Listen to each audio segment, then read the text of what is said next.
Good afternoon. Good afternoon. Good afternoon.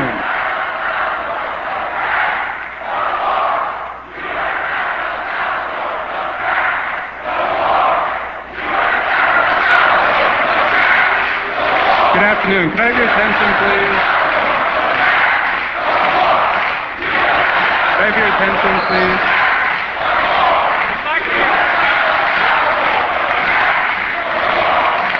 May I have your attention?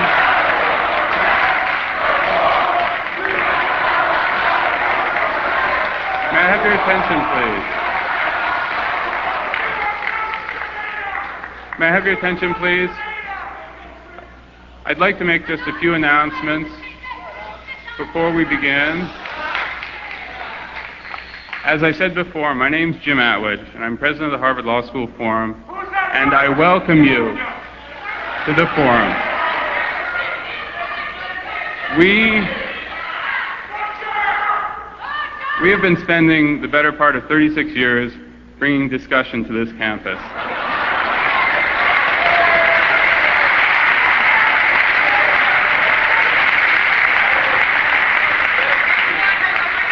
And I think we've succeeded in doing that today. Let me make two announcements before we begin. First, a late-breaking bulletin for us. On Wednesday, November 30th, in the afternoon at 3 o'clock, we will be hosting Senator Alan Cranston. Senator Cranston will be appearing in the Ames courtroom, located in the law school campus, and he will be delivering a major policy address. On Monday, December 5th, we are pleased to announce that we have rescheduled the appearance of Mr. Shimon Peres, the chairman of the Israel Labor Party. That will take place at 1 p.m., also in the Ames courtroom on the law school campus. As I mentioned before, the format of today's program allows for a question and answer period following the Secretary's remarks. We have two microphones on the floor. We will have two forum members at each microphone, and we would request, once we get to the Q&A period, that you line up behind the microphones and we will take them in alternate order. I emphasize at this point, questions should be brief, concise, and to the point. It is a question and answer period. Let me now turn over the microphone to Roger Fisher, the Samuel Williston Professor of Law at Harvard Law School, who will introduce this afternoon's most distinguished guest and alumnus. Thank you.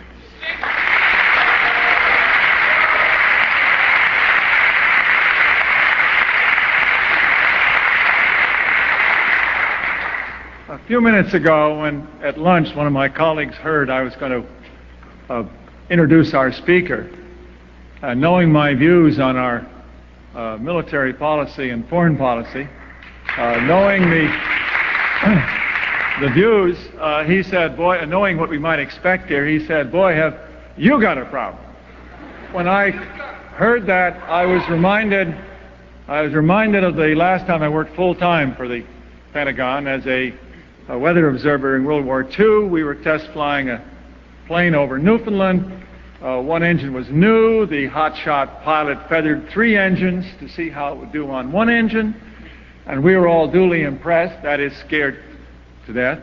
And just for a lark, he then feathered the 4th engine. Now that really is impressive. The airplane was gliding somewhat like a rock toward the hills of Newfoundland. As we were wondering what in hell to do, the pilot confidently came over and pushed the buttons to refeather the blades back into the wind of the wind, and nothing happened. He started pushing every button in the plane, and only then did he remember that you couldn't refeather the engines without power, and you had no power unless you had one engine going. Well, as we were all getting our chutes on, the co-pilot burst out laughing. He turned to him and said, boy, oh boy, have you got a problem. Well, we're in this together. We're in the whole world situation together, and this afternoon we're in this together.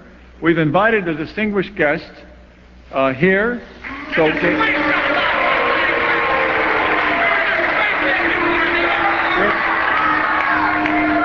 those of us who disagree with his policies on occasion believe that they should be, please, Every interruption is going to give us less chance to get our questions. I've got some questions I want to ask.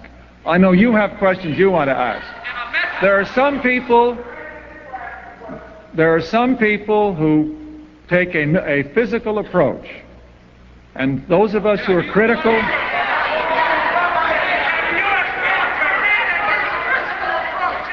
those of us who believe that ideas should compete with ideas, we cannot deal in Grenada with locking up people in detention. We cannot prevent ideas by shutting them up physically. Genocide is not an idea! This occasion is one for us to hear and ask questions. I'm asking you, as one who...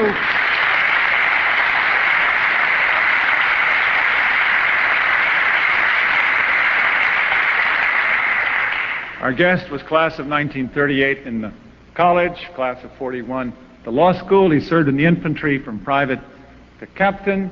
He went back to California where he practiced law for a number of years, maybe 20. And then he was in the state legislature, head of the California's Commission on State Government, the Little Hoover Commission. He then came to Washington, first as Federal Trade Commissioner, Federal Trade Commission, then with the Office of Management and Budget, where he became Deputy Director and Director, Secretary of HEW, back to business, where he was with California, where he was briefed for a few years with Bechtel, and since 1981, he has been the Secretary of Defense. I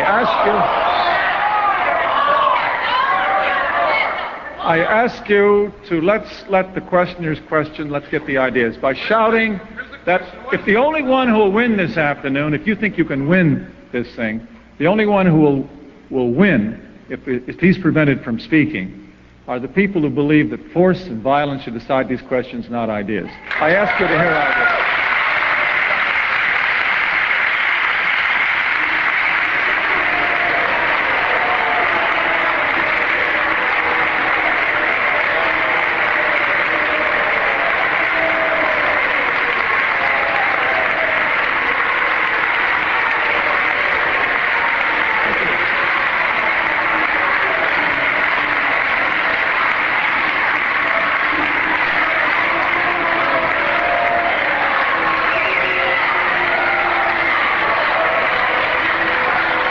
Good afternoon.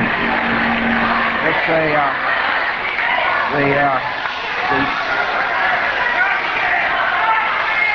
the text that I have says that it is always a great pleasure to be invited back to Harvard, as indeed it is.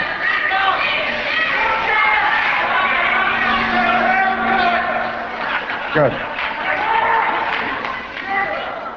Now, you have a message, obviously. You have a message which you'd like me to hear, or some of you do, and I have a message that I would like you to hear. And I think in the time allotted, we can get together and both hear each other's messages and each other's answers.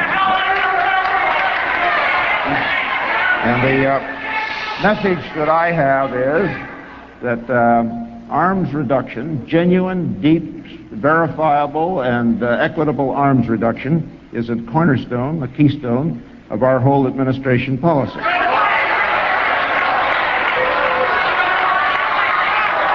But what it is we are seeking,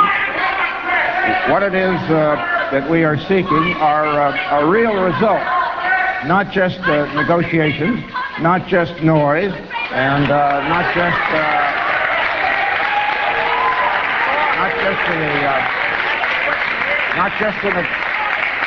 just an agreement that can be signed, but we have to be very concerned about its contents, because its contents is the critical thing. So what we seek is a genuine, a negotiated... Would you... Excuse me, please.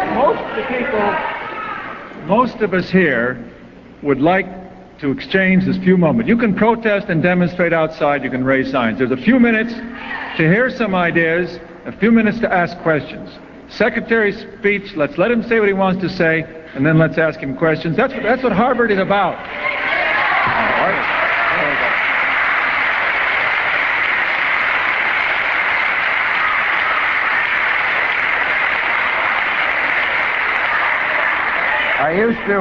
used to come here. I used to come here quite frequently when I was a student to hear the Boston Symphony Orchestra, and they always sounded, if I may say so, a great deal better than what we're hearing. But what we seek is a genuine and negotiated peace.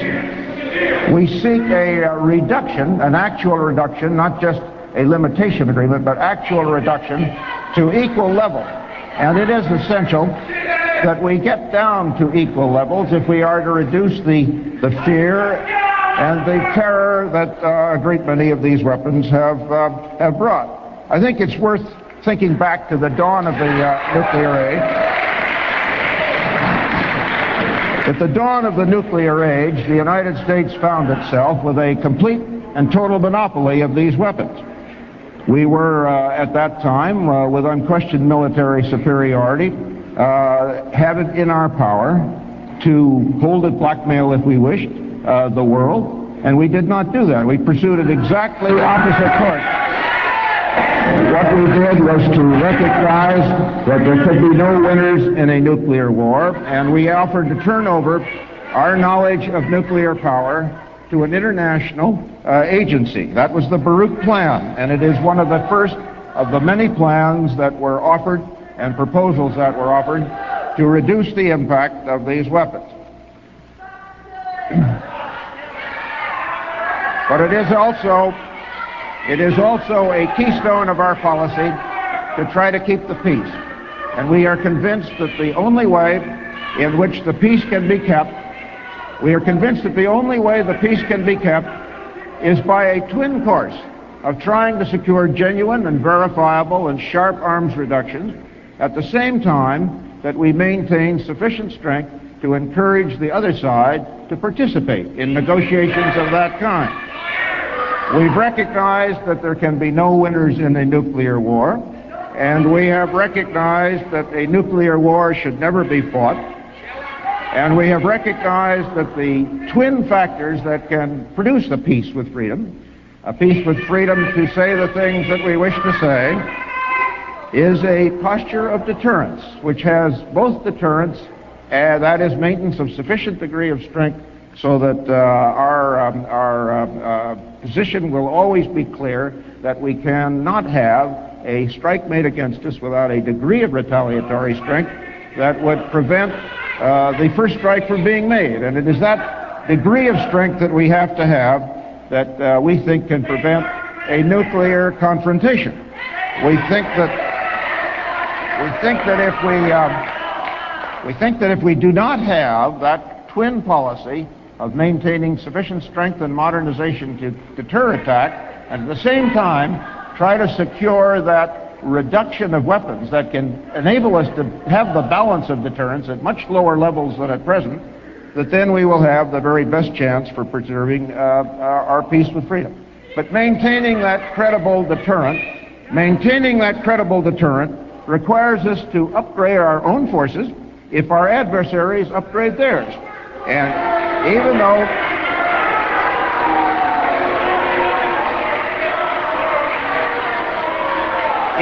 we have no offensive intentions, and even though we have no desire for peace, it's never going...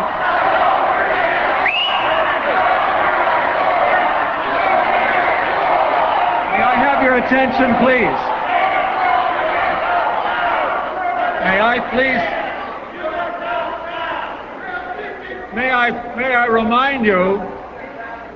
May I remind those people who are interrupting.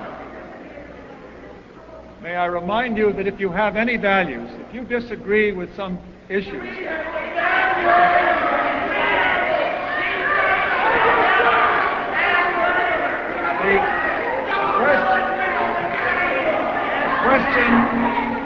the question I put to you... That's quite enough, I think. Now they'll listen. The point is that maintaining a credible deterrent requires that you maintain a degree of strength that can, in fact, deter attack. And it is essential that we have that if the attack is to be deterred, but it is also essential that you maintain that degree of deterrent at the lowest possible level. And that is what we think is essential. It's a paradox, actually, of deterrence that the longer it succeeds, the less necessary it appears. You can measure these things quite easily in other areas. The cost of maintaining a strong defense are very easily measured. But the benefits of doing that are not. When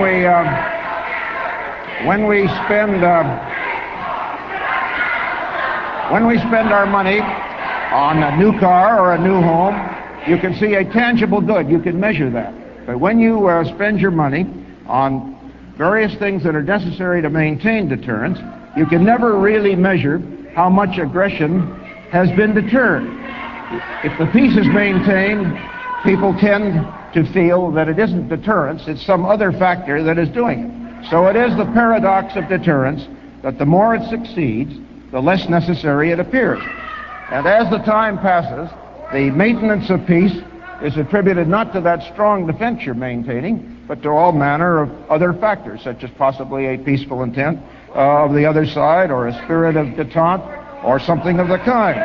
Now, as people came to doubt that credible nuclear forces have prevented nuclear war, they also believe, then can come to believe, that a nuclear war is inevitable. And when that happens, then we have really lost all chance of peace. And so, the main thing is to ensure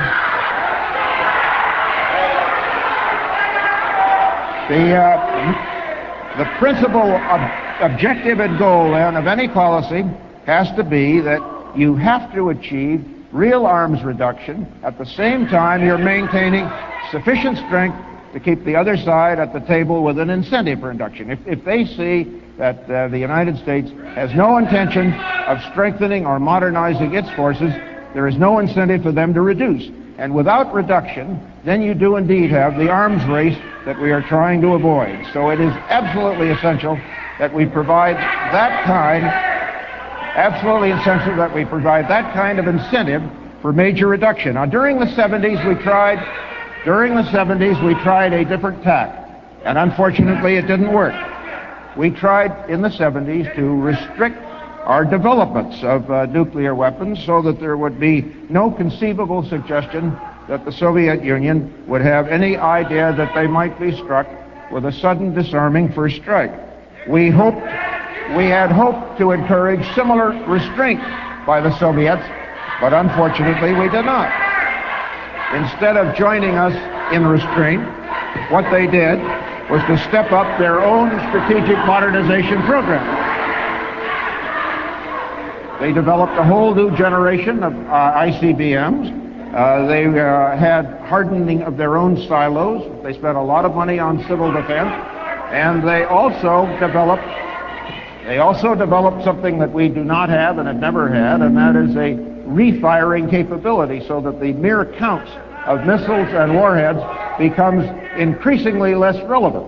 And that all led, with their writings and their doctrine and their all of their speeches that they deliver, led to a clear conclusion that they believe a nuclear war can be won, and we do not. We think that it is the most dangerous thing in the world, but you think it can be.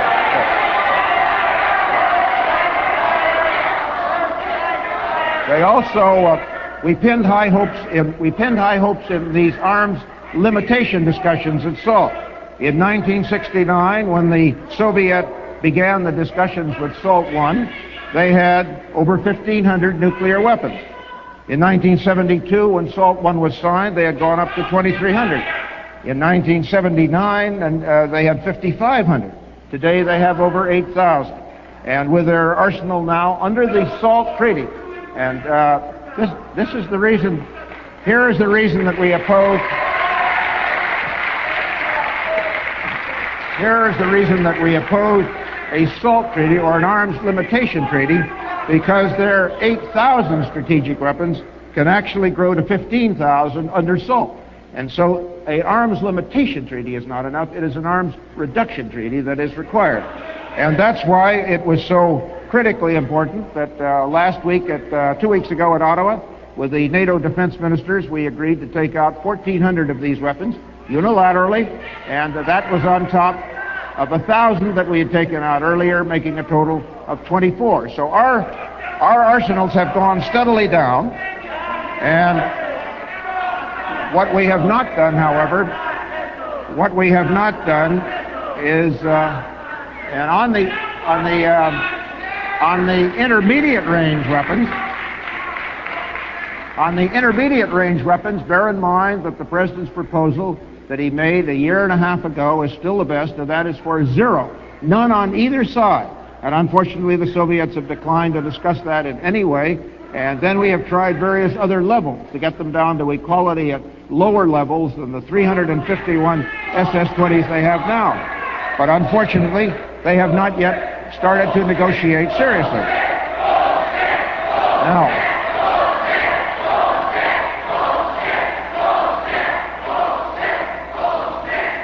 Now the way that we have to modernize has been pointed out quite clearly by the bipartisan commission, the Scowcroft Commission, who said that the modernization was essential at the same time that we continue to press as seriously and as vigorously as we are for arms reduction, major, verifiable, equitable arms reduction.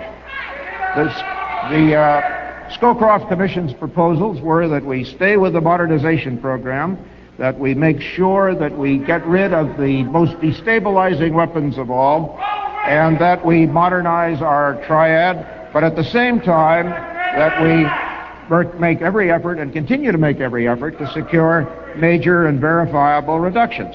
And the President has said, and this is important, this is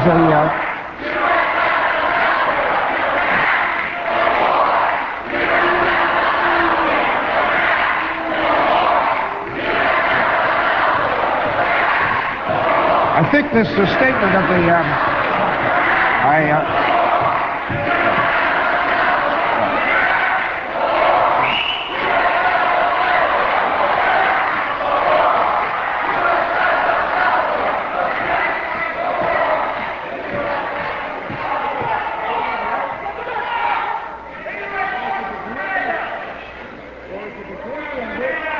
the important thing here is a statement of the President that I wanted to have before you so you could have it for your thoughtful consideration the rest of the afternoon, and that is that the United States, said the President, will accept any equitable, any verifiable agreement that stabilizes forces at lower levels than currently exist.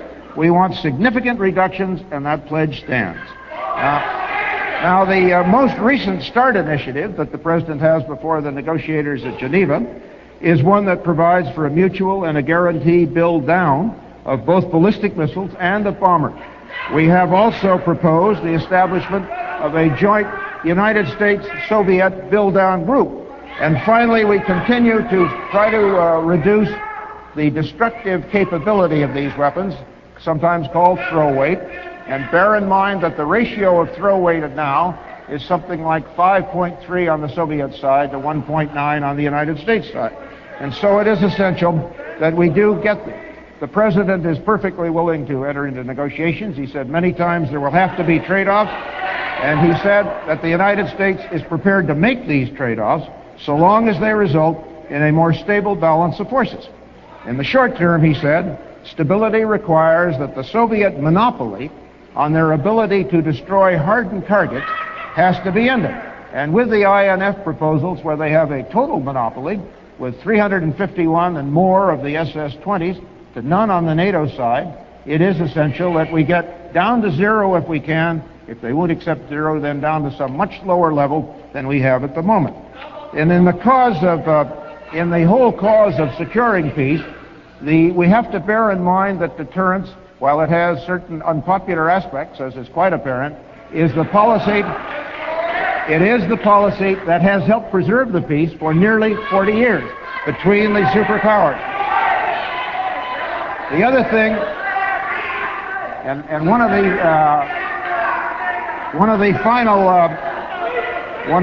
final points that I want to get before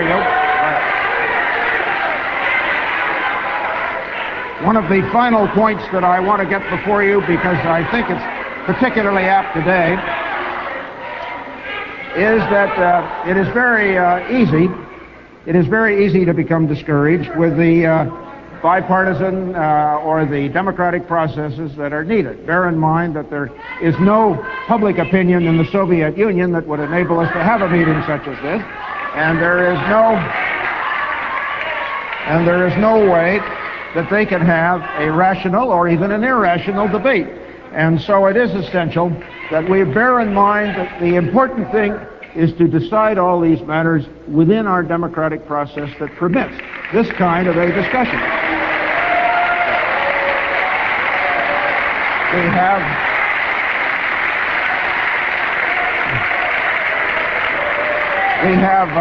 have spent a lot of time arriving at the positions.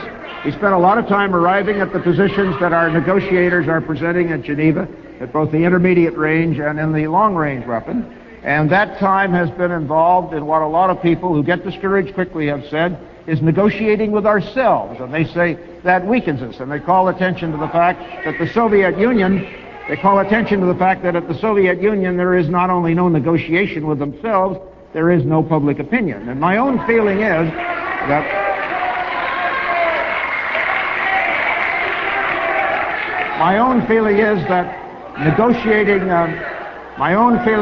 negotiating with ourselves is probably a pretty good way of defining democracy. The development of our strategic arms reduction policy has really been an example of democracy at its best. We had a large number of people participate. We had our Defense Department, we had the Scowcroft Commission, we had members of both parties in the Congress, and men and women around the country who have engaged in debates such as this, and some not quite such as this, and all have done their country, I think, a substantial service because we've had an opportunity to have a very wide number of views, not all of which, of course, can be accepted. But having restored the bipartisan consensus that the Congress has recently exhibited just this week, we must now, I think, have the patience and the will to continue to work together to try to maintain the course on these two parallel paths to peace: sharp arms reduction and yet the modernization that is necessary to maintain deterrence. In the longer run, there is perhaps an even better way. And the longer run is, of course, to work very carefully on strategic defenses that can render all of these weapons impotent and no longer a threat to the world. And this is also the path that the President has tried to pursue in calling for weapons that not of destruction, but weapons of defense. Weapons...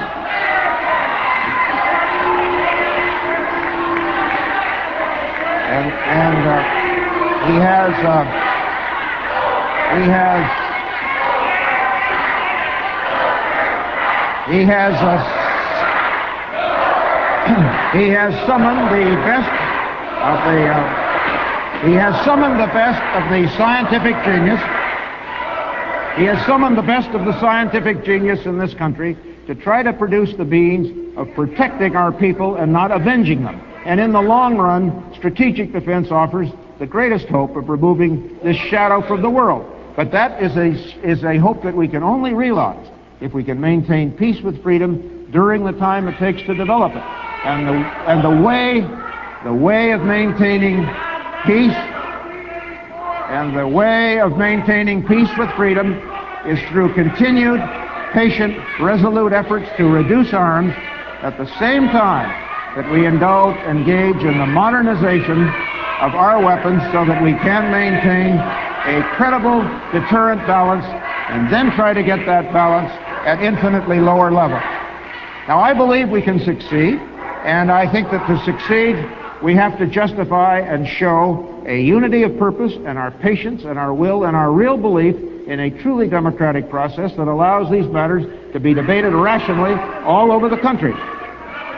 Because it seems to me that we have to bear in mind that the goal is nothing less than survival and peace with freedom. Thank you very much.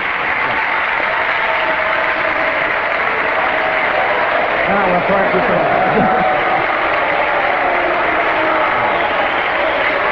Thank you.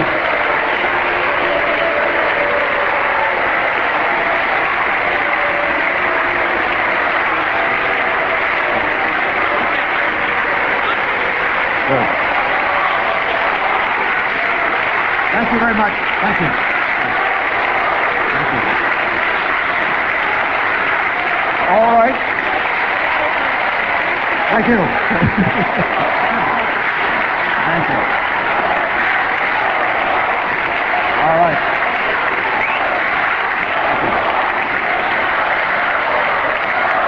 Would you please sit down and take your seats? Thank you very much. Now we can get some... Let's get some questions now. On an individual basis. All right, yeah. Would you, in view of the noise level, the interference with your speaking, would you please write out a card and give it sufficiently under control there? All right, now, it is important for the majority to be able to hear both the questions and the answers. There are lots of times we can shout. There are a few times we can have a dialogue. Let's take this half hour or so with pleasure. Your question, please, over here. Mr. Secretary, in light of today's French air raids on the terrorists in Lebanon and yesterday's similar raids by Israel, what is the administration doing about the growing perception in this country and around the world that the U.S. is an impotent paper tiger in the Middle East and without taking decisive action against Syria and Lebanon? Well, I think, maybe I'll take this one over here. Is that a little louder? Maybe this is a little louder. Let me try that. It's a perfectly reasonable question. Let me see what we can do with it. Thank you. There are 2 or 3 different things that can be done. One is straight revenge. One is straight retribution. One is an attempt to continue what we have been trying to do. I'll talk to you. You listen and I'll talk to you. One is to continue to talk to all the groups at Geneva and to try to secure at Geneva a broadly based Lebanese government which can have the ability to eliminate all of the terrorism that has taken place within its borders for far too many years. Terrorism against Israel, terrorism against France, the United States. So what we need to do is to try to define the most effective way to do that. Now, as you pointed out, 2 countries have taken that one path, Israel and today France, and they have made strikes against targets from which they firmly believe, and which we concur, is where a great deal of the terrorism exists. Two nests of terrorism in that country. Our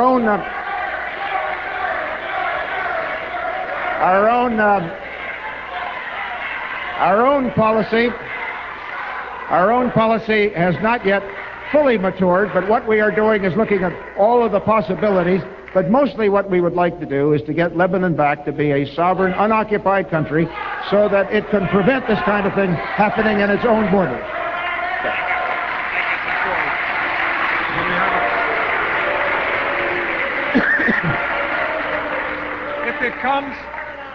If those of us who disagree with the Pentagon policy try to do it, who can make the loudest noise? There's no doubt they got a bigger bang than we can make. In terms of our ideas being, if our ideas are better than their ideas, here is a chance to use ideas and questions. But we have a question over here. Mr. Secretary. Please, let your fellow class students. Is this on? Yes. Mr. Secretary, by its continued massacre of civilians, the military government of El Salvador has demonstrated contempt for human rights. President Reagan claims to value human rights in his policy. Why, in light of the failure of his foreign policy to effect a change in El Salvador, has President Reagan failed to withhold U.S. military equipment, which is turned against innocent civilians without restraint? And in what sense can democracy be said to exist in such a setting? Well,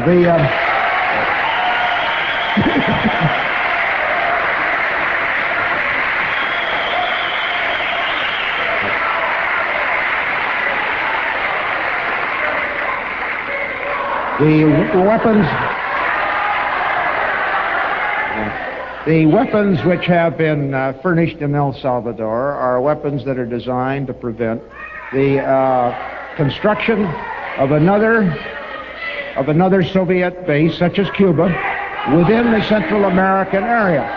And the fact that the Salvadorian government does need a very substantial improvement in every way, has to be measured against the alternative. And the alternative is the kind of government in which there are no human rights at all and no hope of any improvement. At least with the El Salvadorian government, with all of its faults, there is the hope that we can have the leverage to improve it. But if it falls to a guerrilla Soviet Cuban-inspired force, then we will have nothing but the kind of continuation of total lack of human rights that exists in Cuba and exists in Nicaragua. So what we're trying to do is improve the situation, but at the same time make sure that it doesn't fall victim to the kind of government that is the negation of human rights.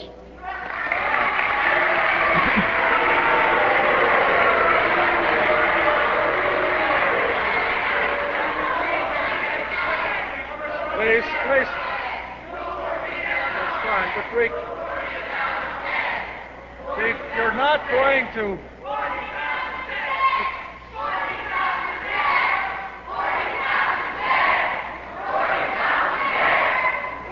Do you believe? Unless you...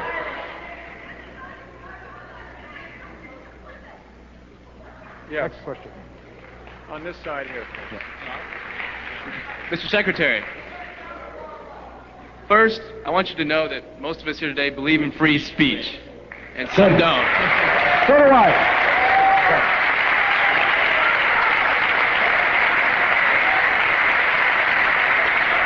My question, Yes. Mr. Secretary. I do too, and that's why I'm here. Yes. Thank you, Mr. Secretary. My question, do you feel that United States naval forces are being stretched thin around the world? I didn't hear the beginning. Do I feel what?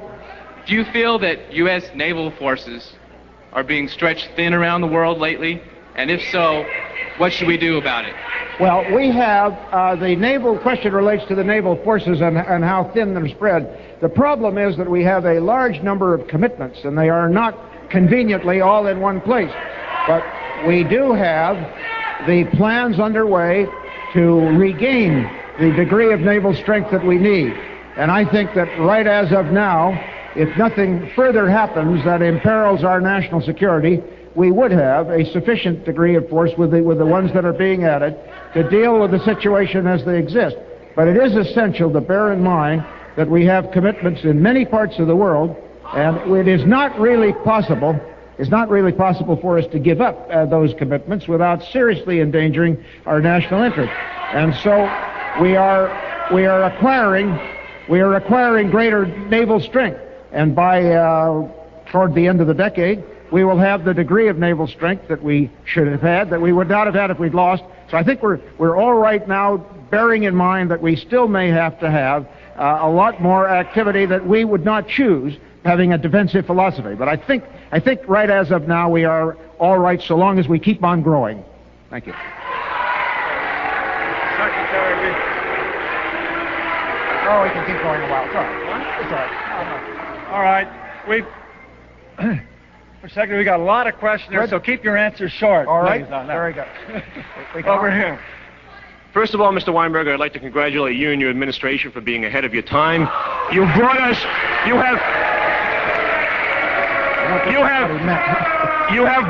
1984, 1 year ahead of time. Mr. Weinberger, I note that you are a member of the Episcopal Church and active in the Episcopal Church. My question to you is, how can you reconcile your religious beliefs and how can you live with your conscience, knowing that you are personally responsible for complicity in the genocidal murder of over 50,000 Guatemalan Indians, the murder of hundreds of Nicaraguans at the hand of CIA-funded counter-revolutionaries, the disappearance, the torture, the rape, and the murder of over 40,000 Salvadorians, and the recent illegal, immoral, and totally shameful aggression against the people of Grenada?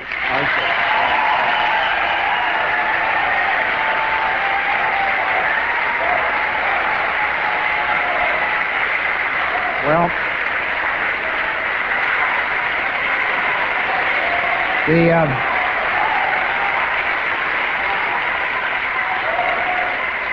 the answer is, of course, that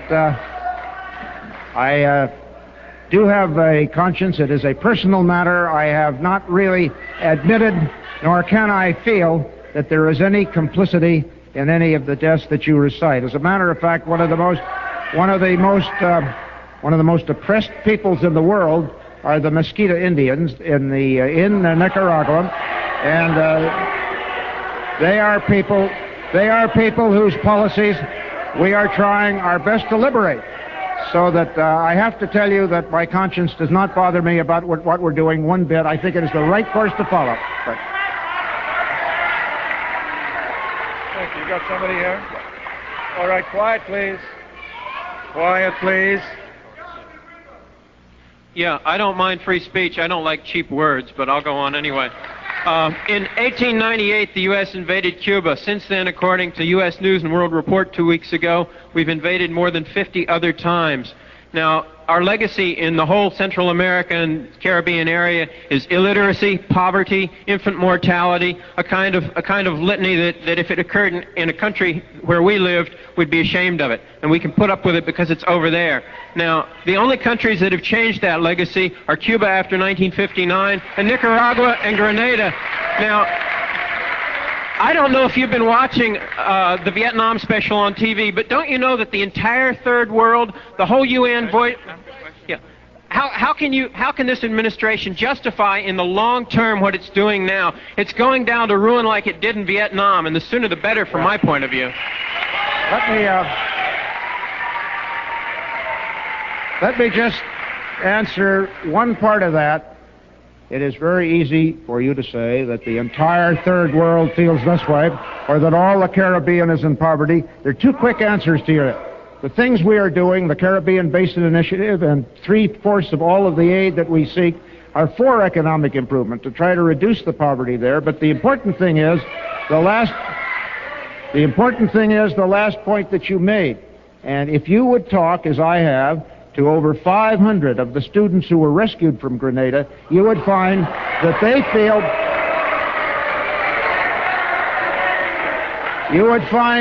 feel not the way you do and not the way you've expressed. They feel enormous gratitude, great appreciation, and because they had the absolute certainty, those 500 who paid their own way to come to the White House had the absolute certainty they were going to be taken hostage and that they were in imminent peril of their lives. And so, in direct response to your question, I feel very proud of what we did.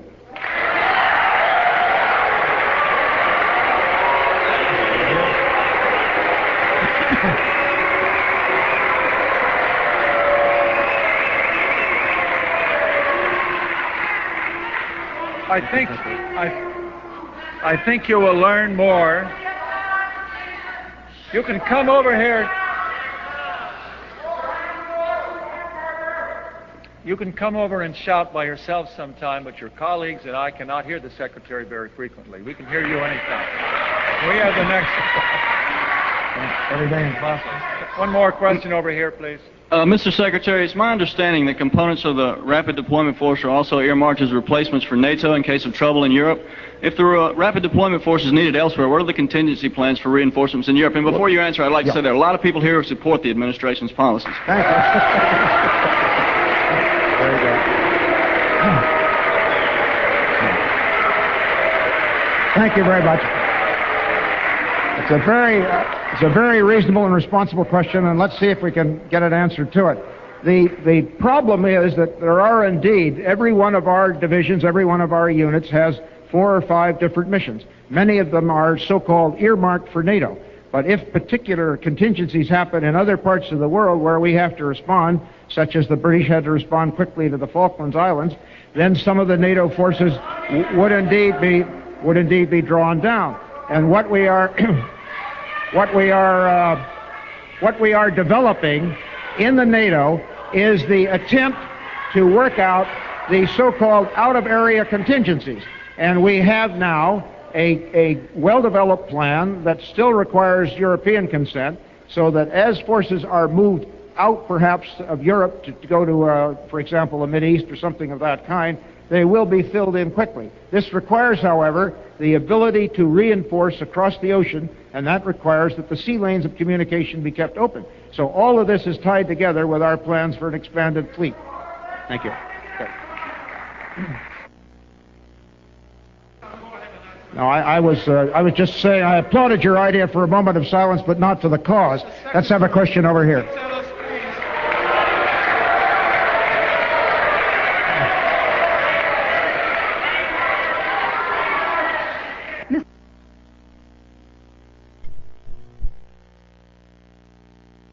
Goal of establishing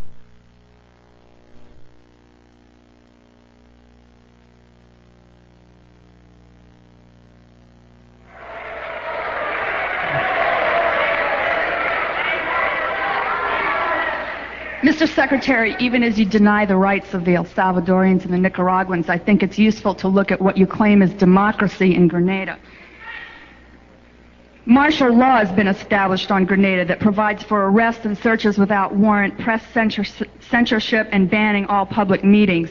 And a U.S. Army psychological warfare unit is on Grenada designing and putting up propaganda posters. Could you please explain how these activities are consistent with the supposed U.S. goal of establishing democracy on Grenada, and why have you sent an Army psychological warfare unit there in the first place? First of all,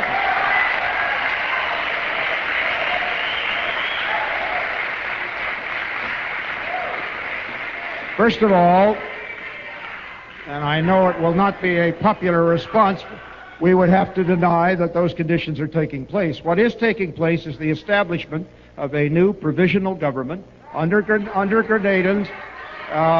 There was a total degree of anarchy in the island, and what is establishing now is a condition to restore a government in which the people can vote on the kind of government they want. And in the process of doing that, it is essential that people who took part in the active anarchy and chaos that existed before we went in not be allowed to disrupt the establishment of a new provisional government. And that is all that is taking place. We have already said that we would have our troops out within 60 days, and after that the Grenadans themselves will decide the kind of government they wish. And we are not taking part in any of the activities that you described. We're trying to establish a provisional government that can allow the Grenadans to set up the kind of government they wish.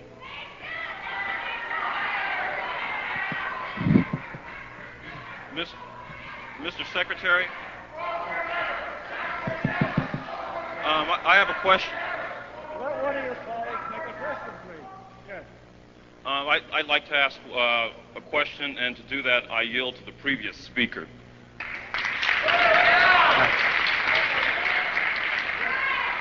Mr. Secretary, my question is, would you tell us, in the name of God, if not out of respect for the American public opinion, how many Grenadians died? How many Grenadians died? And please don't forget to include the number of bodies you shipped to Cuba, whom your troops mistaken for Cuban troops, and those who died in the mental hospital. Please give us a figure as to how many Grenadians died as a result of the invasion. I think the actual deaths on the Grenadian army were about 61, and I think that the civilian casualties were much lower than that, less than 10. On the Cuban side, they have all been announced, and the Cubans have all been returned except for 2 Cubans who wish to stay in their embassy to deal with their embassy property. The hospital was not marked with a Red Cross. It was used as a strong point by the Grenadian armed forces.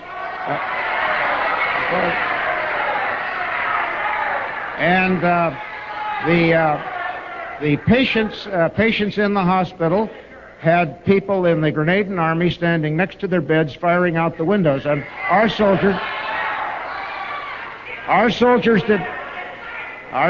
did not know it was a hospital until it had been actually, the buildings themselves had been taken. Had it been marked with the Red Crosses, it would of course never been attacked. May I just ask the Secretary the total casualty figures, which we had I'll have to get them exactly up there. I'll just... You said there were 61, the best of my 61 memory. Grenadans and a dozen or so Cubans. Oh, no, a few more, not many more than that, around in that range. And I can get them for you exactly. Yeah. In that range, yeah. Altogether. In that range, yes. Next question over here, please. Yes, before I begin, I'd like to say that perhaps the people who are perhaps the people who are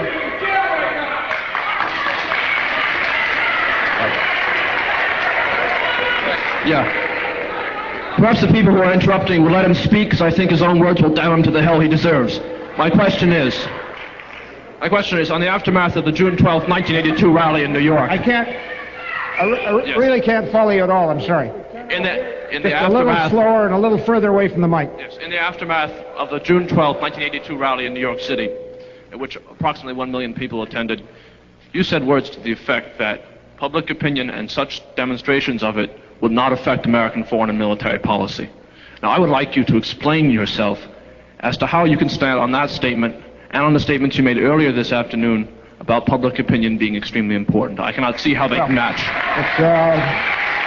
It's a perfectly good question. We have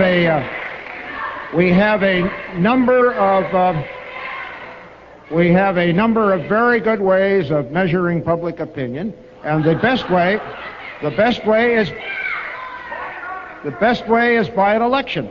And all I was saying was, and frequently, what you read and put back to me as something that I said is not a remark I actually made. But what was said was that the way in which public opinion is influenced and the way in which policy is made in the United States is by elections, by actions of the Congress assembled, and that no matter how many people you might get walking in the streets with signs, that is not the way our Constitution provides for the determination of policy. But I also said that those kinds of manifestations of public opinion are also things that help influence public opinion, depending on whether or not the people vote that way or Congress votes that way. It wasn't that they were disregarded, it was that you don't add up the number of people marching and change a policy the next day. We have our constitutional ways of doing that. Right.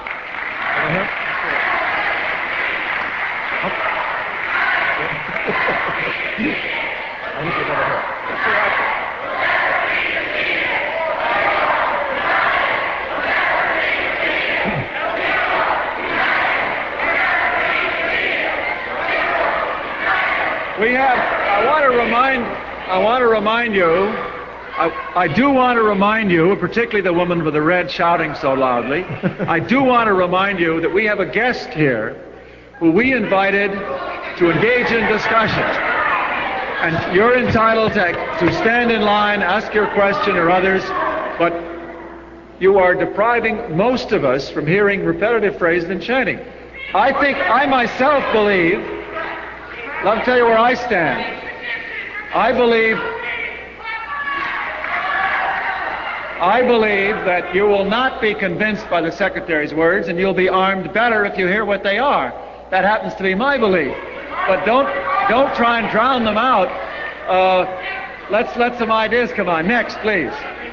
Mr. Secretary, the New York Times and several other sources stated that both the Grenadian and the Cuban government, before the invasion took place, requested that the United States not invade. Why did the United States invade? And if the purpose was to get the students out, why did they keep going after the students had been secured? Well,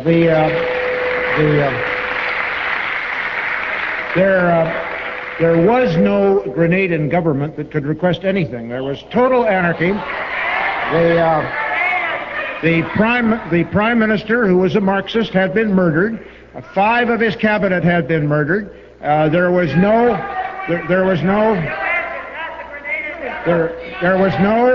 designated successor. There was nobody that could speak for the country in any way.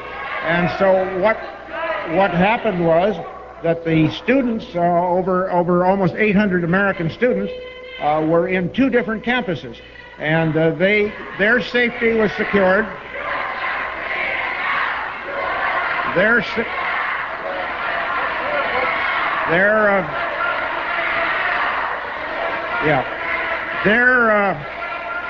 safety was secured on the second day, but their safety was secured in the sense that the campuses were liberated. But you can't do just that. You have to get enough of an area to make sure that they are not subjected again to the kind of terror and fear that they themselves felt they were experiencing. And so we went on and completed the objectives, and now the process is there of turning the government over to the government of their own people's own choice, and not the kind of anarchy that prevailed. Over here. Getting tangled up in your wire. Howdy. There have been several recent reports of thousands of Guatemalan and Honduran troops massing on their borders with El Salvador, apparently preparing for a large-scale intervention in support of the Salvadoran military. The Boston Globe, the New York Times, and many other papers have reported that so-called U.S. advisors in El Salvador are in fact making all major strategic decisions for the Salvadoran military. Given this, I would like to ask, how can you justify a possible invasion of Salvadoran territory by Guatemala and Honduras, regimes which have been described, for instance, Guatemala by Amnesty International as carrying out a government program of political murder? And how can you justify U.S.-sponsored regionalization of this war, which will ultimately involve U.S. troops being sent there to come home in body bags? Well, there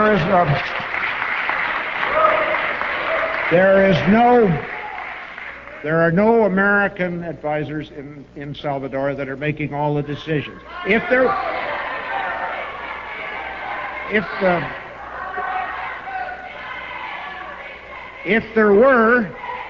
were, you would see a vastly different result than you have now. Now,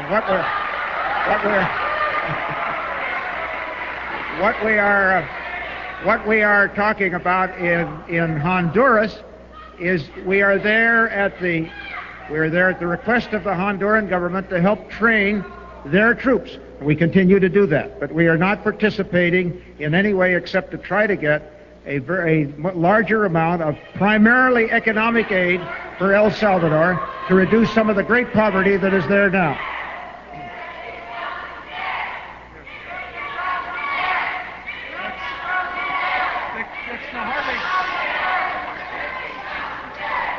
There are people here who have a right to speak and to listen.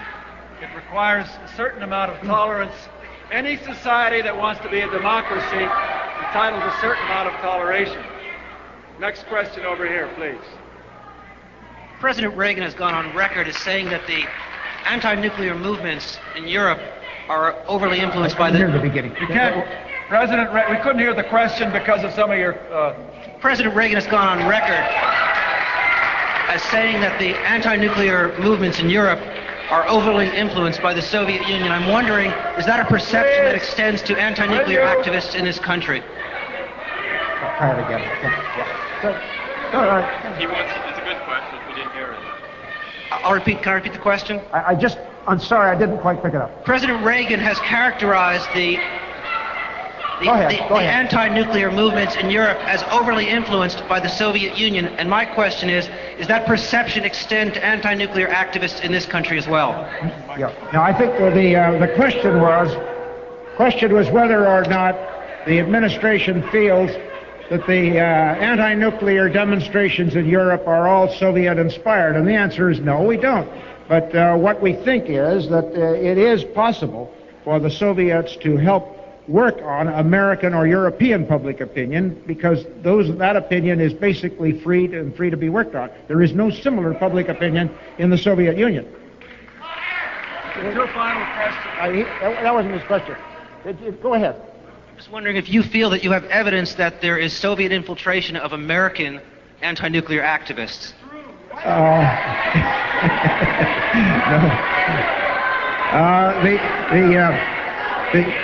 The answer is not to any significant extent.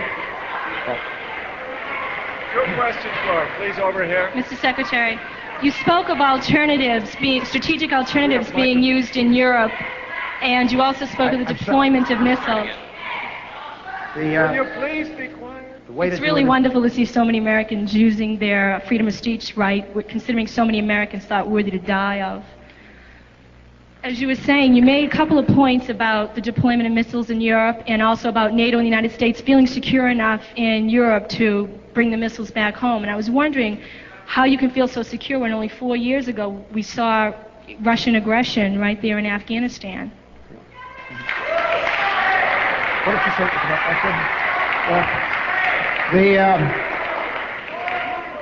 Was your question?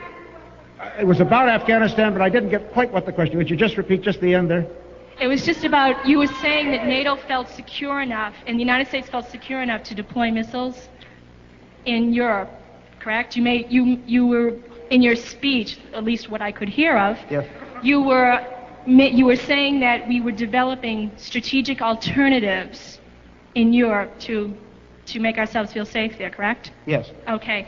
What I was wondering is how you can feel safe enough in these alternatives when only 4 years ago Russia went in and took over Afghanistan. How does NATO? I don't understand how they can feel so secure when their presence is obviously there. I think your question is, why didn't we have a more effective response when the Soviets went into Afghanistan? Is that it? Fine. If I got it, can strategic weapons in Europe make any difference? If they didn't make a difference in Afghanistan, how can they make a difference in Europe? Yeah. Let me say just two things quickly about that. That's a very reasonable question. The first is the Soviets went into Afghanistan for two reasons. One was they want access to the oil fields. It's the prize invasion route down to the oil fields. And the second is they were convinced that nobody would take any kind of strong deterrent action against them. And that is one of the things it's one of the things that happens when you allow deterrence to fail. If you had a strong deterrent and they knew that they would face a strong retaliatory action, I'm convinced they would not have gone in. That's what we're trying to do now. Go ahead. Well, all I wanted to say with those missiles, they now know these missiles are gone. Aren't they going to have even more reason to be aggressive? No, the missiles are the only reason for the missiles. The only reason for the necessity of deploying the missiles in Europe is to restore the balance. At the moment, the balance is 361 SS-20s to nothing, and it is necessary to restore that balance. If we can restore that balance, then we can concentrate much more on conventional warfare and conventional strengthening so that we can deter both kinds of attacks. The attack on Afghanistan is a conventional attack brought on because the Soviets feel they have nothing to deter them when they went in. They wish now they hadn't gone in. That's our final question over here, please. Can you hear me? Yeah. Yes, fine. The U.S. is involved in hotspots all over the globe. If nuclear weapons should get involved in any of these crisis situations, there could be as little, by Defense Department accounts, as little as 10 minutes in which to make a decision to launch the weapons. Too little time for the president alone to sufficiently think through the consequences of such an action. Now, are there certain crisis situations in which the president has pre-delegated the authority to use nuclear weapons? That is, in which the launching of nuclear weapons would proceed more or less automatically? No, there certainly is nothing remotely resembling pre-delegation. And if you had sat in on the meetings as I did, all through the very difficult time as to whether or not we should take the action necessary to rescue the American students in Grenada, you would know how difficult these decisions are, and there's nothing remotely resembling pre-delegation. They're the product of very long and prayerful and painful consideration of a number of factors, and the president finally makes the decisions by himself, and then we attempt to carry them out. And that is what we were able to do very successfully in Grenada, and I'm convinced that in later years you will regard this as a very proud and proper chapter in American history. Thank you.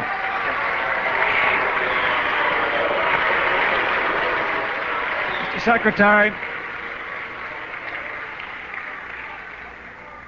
Mr. Secretary, I want to congratulate you not on the wisdom of all your decisions, but on the way in which you've conducted yourself here. I would say that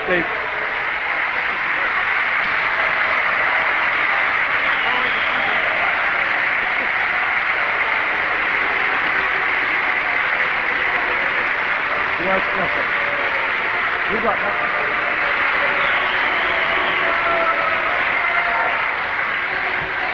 And may I thank the majority of you, all of you for your interest, and the majority of you for your behavior. Thank you very much.